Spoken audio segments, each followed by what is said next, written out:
आज मैं बात करने वाला हूं प्रोफेशनल से।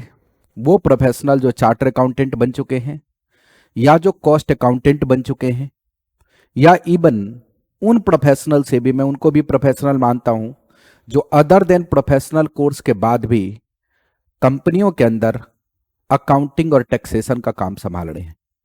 चाहे वो एमबीए फाइनेंस करके कर रहे हों या फिर वो ग्रेजुएशन के रूट से कर रहे हों।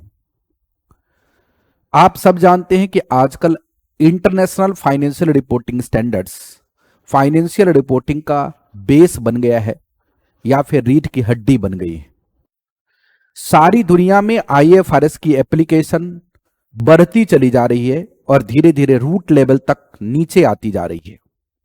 मतलब जैसे पहले ये सिर्फ लिस्टेड कंपनीज और उन बड़ी कंपनीज के ऊपर एप्लीकेबल हुआ करता था, कुछ सेलेक्टेड कंट्रीज में एप्लीकेबल था, अब ये सारी दुनिया में बड़ी कंपनियों पे तो एप्लीकेबल है ही, और धीरे धीरे करके डाउन द लाइन इस स्टैंडर्ड को अप्लाई किया जा रहा है।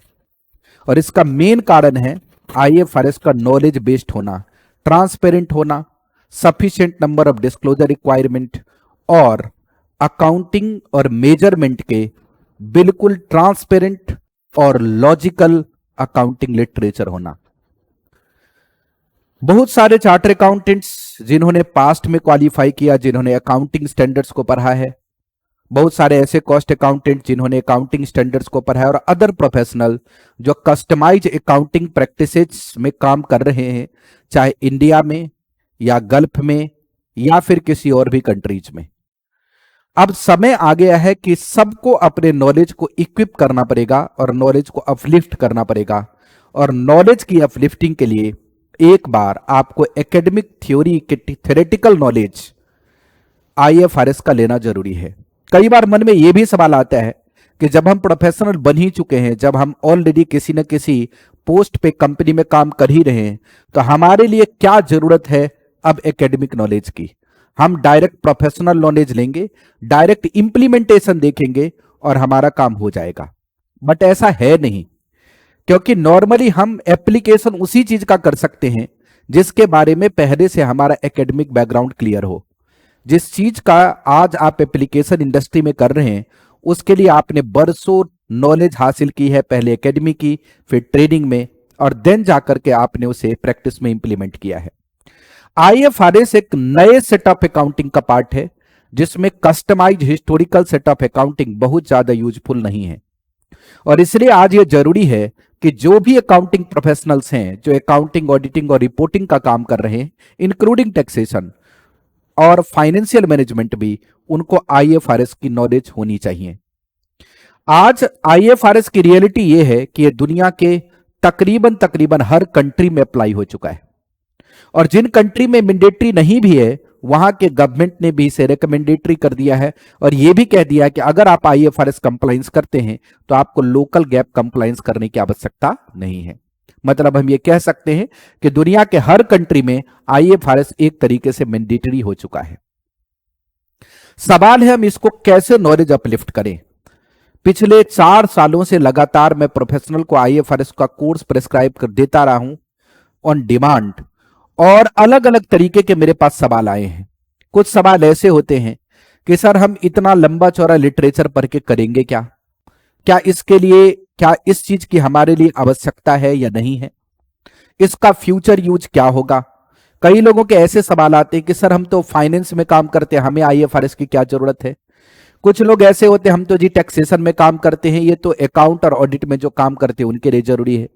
तो इन सारे सवालों का जवाब मैं आज देने वाला हूं, और कुछ सजेशंस भी जो आप इंप्लीमेंट कर सकते हैं फ्यूचर में आने वाले समय के लिए, जो आपको एक इक्विप्ड और वेल वर्स्ड आईएफआरएस प्रोफेशनल बनाएगा। तो मेरा नाम है सीए रंजय मिश्रा और मैं पढ़ाता हूं IFRS, Indian accounting standards, United states के यूएस गैप और other accounting literatures for students and professionals. तो चलिए आज के इस छोटे से ब्लॉग में मैं सिर्फ 2-3 बातें आपको क्लेरिफाई करूंगा। पॉइंट नंबर 1, आईएफआरएस के एकेडमिक नॉलेज की जरूरत क्यों है। प्रैक्टिस में हमारे पास कोई एक क्वेश्चन आता है, एक कोई प्रॉब्लम आती है और हम उसका सॉल्यूशन कर देते हैं, इस प्रॉब्लम के सॉल्यूशन से आप कंप्लीट आईएफआरएस का लिटरेचर नहीं जान सकते। आईएफआरएस एक अकाउंटिंग का नया सेट है जिसको हम तभी समझ पाएंगे और जब भी उसके इम्प्लीकेशन को समझ पाएंगे जब हमने उसे जीरो से लेकर लास्ट तक पढ़ा हो। तो आईएफआरएस की एकेडमिक नॉलेज इसलिए जरूरी है क्योंकि एक सेपरेट और डिफरेंट सेटअप जो अकाउंटिंग आई है उस अकाउंटिंग को आप समझें, पढ़ें, अंडरस्टैंड करें और इंप्लीमेंट करें। इसलिए एक बार अगर आप जीरो से लेकर लास्ट तक आईएफआरएस के बारे में पूरी जानकारी लेंगे तो आपको इंडस्ट्री में से इंप्लीमेंट करना आसान होगा। नंबर 2, क्या आईएफआरएस हमारे लिए यूजफुल है? जो लोग इंडस्ट्री में काम कर रहे हैं उन्हें ज्यादा बताने की आवश्यकता नहीं है कि आईएफआरएस का यूज कितना है। आज जो भी कंपनियां बड़ी कंपनीज हैं, जो बड़े ग्रुप्स का पार्ट हैं, वो सारी कंपनियां एक तरीके से आईएफआरएस के इंप्लीमेंटेशन में लगी हुई है। और अगर आप वहां काम कर रहे हैं तो आप वो अच्छे से समझ रहे हैं कि उसकी जरूरत क्या है। आईएफआरएस ही बेसिक अकाउंटिंग सेट का पार्ट बन गया है, न सिर्फ इंडिया में बल्कि अक्रॉस द ग्लोब। इसलिए आईएफआरएस को जीरो से लेकर लास्ट तक समझना आपके लिए बेहद आवश्यक है। और अगर आप आईएफआरएस को समझते हैं तो आप अपने जॉब के अंदर या इवन अपने प्रैक्टिस के अंदर ड्रास्टिक चेंज ला सकते हैं और ज्योमेट्रिक प्रोग्रेशन से ग्रो कर सकते हैं। तीसरा सवाल है, क्या आईएफआरएस फ्यूचर का अकाउंटिंग है? यहां पे मैं एक आईसीएफआई जो इंस्टीट्यूट है उसकी एक रिसर्च जर्नल की बात कर रहा हूं। आईसीएफआई ने कहा था कि अकाउंटिंग के 3 अलग अलग फेजेज हैं। पहला फेज था आई अकाउंटिंग, आई फॉर इंफॉर्मेशन, यानी पहला जो फेज अकाउंटिंग का गुजरा वो इंफॉर्मेशन बेस्ड अकाउंटिंग। और आपको सुन के ताज्जुब होगा कि आईसीएफआई यूनिवर्सिटी का यह मानना है कि ईयर 2000 तक सारी दुनिया में सिर्फ इंफॉर्मेशन बेस्ड अकाउंटिंग चली है। इंफॉर्मेशन बेस्ड अकाउंटिंग का मतलब जो जानकारी मिली उसे पंच कर दो, वो जानकारी सही है, गलत है, कितना रिलायबल है, कितना रिलायबल नहीं है, ये सारी चीजें हमारे लिए जानने की जरूरत नहीं है। जो डेटा अवेलेबल हो रहा है उसको पंच कर दिया जाए। दूसरे फेज को उन्होंने डिवाइड किया शॉर्ट पीरियड में, जिसका नाम है आर अकाउंटिंग, मतलब rule based accounting. Rule based accounting के स्टार्टिंग का पॉइंट कहते हैं 2001 है और एंडिंग पॉइंट कहते हैं 2030 है। यानी ये 30 इयर्स के पीरियड में रूल बेस्ड अकाउंटिंग चलेगा। मतलब हम अकाउंट में वही चीज लिख सकते हैं जो टेक्निकली किसी कंट्री के लॉ के अंदर रेगुलेटेड है, प्रेस्क्राइब्ड है। और 2030 के बाद शुरू होगा knowledge based accounting. Knowledge based accounting का मतलब होता है हम अकाउंट में वही चीज पंच करेंगे जो चीज नॉलेजफुल हो, प्रिंसिपल बेस्ड हो और जिसका लॉजिक अवेलेबल हो। और आप ये समझ लें या जान लें, अगर आपको पहले से नहीं पता, कि IFRS is the first step towards knowledge based accounting. अब आप ये बोलेंगे सर आईएफआरएस तो 1973 से है, तो आप कैसे कह सकते हैं कि आईएफआरएस के इंप्लीकेशन 2030 के बाद होंगे? इंप्लीकेशन तो पहले से हो रहा है, अभी भी चल रहा है, बट ये फुल्ली इंप्लीमेंटेड नहीं है। जो रिसर्च है वो कहता है कि 2030 तक सारी दुनिया के हर पैरामीटर्स पे, हर तरीके के एंटिटीज पे और हर जगह जहां पे पब्लिक का इंटरेस्ट छुपा होगा, सब जगह आईएफआरएस अकाउंटिंग शुरू हो जाएगी। और यही शुरू होगा नॉलेज बेस्ड अकाउंटिंग का पहला शिफ्ट। तो नॉलेज बेस्ड अकाउंटिंग यानी आईएफआरएस, अभी जितना आपको दिख रहा है सारी दुनिया में आईएफआरएस का शोर, वो कई गुना ज्यादा कंपाउंड हो जाएगा 2030 ऑनवर्ड्स। इसलिए अभी समय है, प्रीलिमिनरी समय है कि हम अपने आप को आईएफआरएस में मजबूत करें। और जब 2030 में सिर्फ यही रह जाए तो ऐसा ना हो कि तब हम सीखना आप शुरू करें। तब अगर हम सीखना शुरू भी करेंगे तो हम काफी लेट हो जाएंगे। इसलिए इस कोर्स को समझना बेहद जरूरी है। अब सवाल आता है इस कोर्स को कैसे करें। पास्ट के 4-5 साल के प्रोफेशनल को सर्विस देने के बाद हमारे पास 2 तरीके के ऑप्शन नजर आए हैं जिससे हम बेटर तरीके से आईएफआरएस कोर्स को कर सकते हैं और आईएफआरएस के पूरे एकेडमिक नॉलेज को समझ सकते हैं। पहला होता है कि हम कोई examination course, certification course join कर लें ताकि हम बेटर तरीके से उस पर काम कर पाए। दुनिया के अलग अलग इंस्टीट्यूट्स आईएफआरएस सर्टिफिकेशन प्रोग्राम करवाती है, बट मेरे नॉलेज में जो सबसे बेस्ट आईएफआरएस प्रोफेशनल प्रोग्राम है वो सिर्फ और सिर्फ एसीसीए ग्लोबल कंडक्ट कराता है।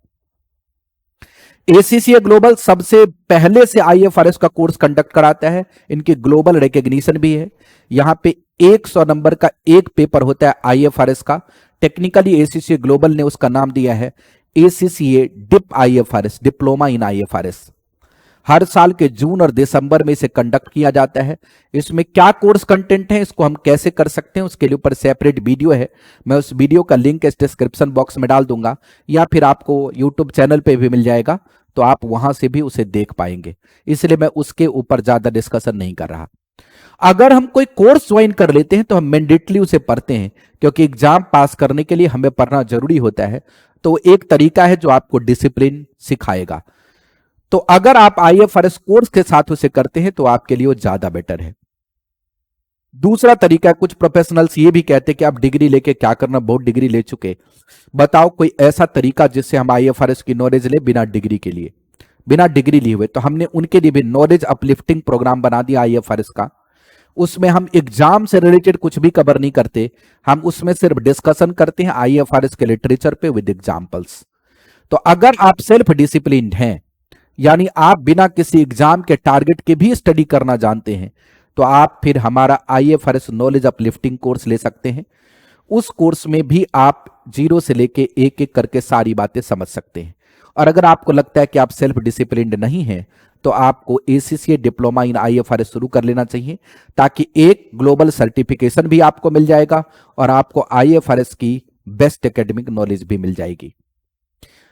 हम आईएफआरएस से रिलेटेड से सारी जानकारी, जो भी उसका कोर्स कंटेंट है, क्या क्या है, वो सब पिछले वीडियो में डिस्कस कर चुके हैं, इसलिए वो आपको डिस्क्रिप्शन बॉक्स में उस वीडियो में मिल जाएगा। फिर भी नटसेल में मैं बता दूं कि आईएफआरएस में 4 चीजें कवर होती हैं। एक आईएफआरएस, दूसरा आईएएस, कुछ जगहों पे आईएफआरएस बने हैं, कुछ पुराने जो पॉइंट्स थे उसके ऊपर आईएएस बने हैं। आईएएस के कुछ इंटरप्रिटेशन है, कुछ आईएफआरएस के इंटरप्रिटेशन है। ये चारों मिलके आईएफआरएस का कंप्लीट सेट बनता है। जो कोर्स हम करवा रहे हैं उसमें हम आईएफआरएस के कंप्लीट सेट आपको पढ़ा रहे हैं। और अगर वो आईएफआरएस प्रोग्राम आप हमारा करते हैं तो फिर आपको इंडियन अकाउंटिंग स्टैंडर्ड करने की कोई आवश्यकता नहीं है, क्योंकि इंडियन अकाउंटिंग स्टैंडर्ड भी उसमें इनबिल्ट है। अब आ जाता है, कुछ ऐसे भी लोग हैं जिन्होंने पास्ट 3-4 साल में सीए क्वालिफाई किया है इंडिया से, यानी चार्टर अकाउंटेंसी का कोर्स क्वालिफाई किया, और यहां पे फाइनल लेवल के अंदर सिर्फ इंडियन अकाउंटिंग स्टैंडर्ड ही कोर्स में है। तो बहुत सारे लोग ऐसे भी हैं जिनका मानना है कि हम ऑलरेडी इंडेस पढ़ चुके हैं, मतलब हमारी आईएफआरएस में मास्टरी हो चुकी है। कुछ हद तक ये सही भी कह सकते हैं, बट जो इंडियन इंस्टीट्यूट में सीए का कोर्स करवाया जा रहा है और जो हम करते हैं वो नॉर्मली क्वेश्चन ओरिएंटेड होता है, क्योंकि हम एग्जाम में कुछ सिलेक्टेड क्वेश्चन के बेसिस पे ही प्रिपरेशन कर देते हैं। ज्यादातर लोग डिटेल्ड में इंडेस नहीं पढ़ते। तो अगर आपने डिटेल्ड इंडेस एनालिसिस नहीं की है, तो प्रोफेशनल में आपको सजेशन देने के लिए, प्रोफेशनल में आपको प्रैक्टिस करने के लिए, इंडस्ट्री के इंप्लीमेंटेशन करने के लिए आपको और भी ज्यादा बेटर तरीके से आईएफआरएस करने की आवश्यकता है। आपने एग्जाम पास किया वो बहुत अच्छी बात है, बट सिर्फ उतने नॉलेज से आप इंडस्ट्री में नहीं जा सकते। तो आपके लिए भी बेटर है कि आप एक बार उसको दोबारा रिव्यू करें और आईएफआरएस की अपनी नॉलेज बढ़ाएं।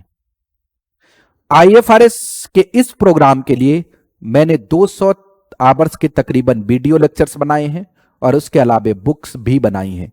तो सारे वीडियो लेक्चर्स और बुक्स आपको अवेलेबल हो जाएंगे, डिफरेंट पैकेज में अवेलेबल है, जिसका डिस्क्रिप्शन हमारे वेबसाइट में है।